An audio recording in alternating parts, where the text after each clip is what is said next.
All right, hello and welcome. My name is Christopher Banish. I am from Stockton, New Jersey, USA. This lesson is for week 7 of Intro to Music Production provided by Coursera.org.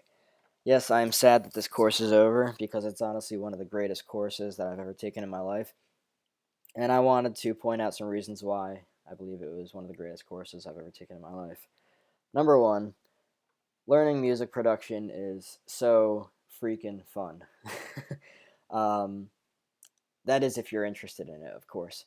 Um, Number two, the lessons were so much fun. Learning about everything inside the lessons was just such a spectacular time. Number three, Loudon Stearns is a totally awesome guy. He provided fantastic presentations. He was such a great teacher to us, and his idea of teaching, having us learn, and then in assignments we would teach what we learned, and then we would learn from our peers with what they teach us, vice versa. It's this whole cycle of teaching, learning, teaching, learning. I've actually applied it to my everyday work and studies, really. It's fantastic. So thank you so much for that. Now to move on. In this lesson, I will be teaching about the fundamentals of synthesis in 5 modules. Just to give you a basic overview, I am using Massive, Native Instruments Massive. I use Machine 2 for my DAW. So we're going to start off with the oscillator. Um, so the oscillator is used to create the sound. The sound often being bright, buzzy, and aggressive, based on a square wave or sawtooth waveform.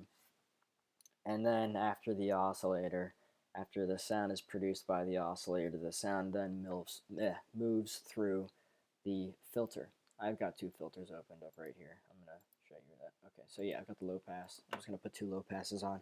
So yeah, then it moves through the filter. And the filter, its general design is used as, it's to remove the unwanted frequencies.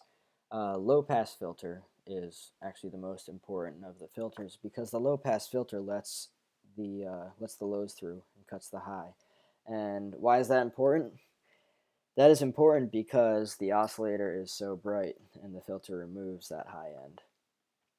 Okay, so we then have the amplifier. Um, the amplifier is used to control the volume of the sound over time and controls how it develops over time. Yeah, that's pretty simple. Um, so then we have the LFO, the and its usage is to create cyclic variations in any other parameter. You see we have the different waveforms here: sawtooth, square, triangle. Um, and then of course we have our envelope. The envelope is used to create a shape that runs every time a key is pressed.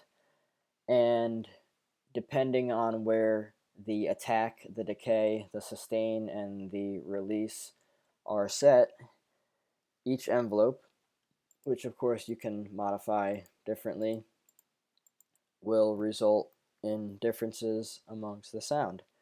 Um, yeah, I'm using Massive because it's pretty much the most user-friendly for me personally, um, the one that I've had the most experience with.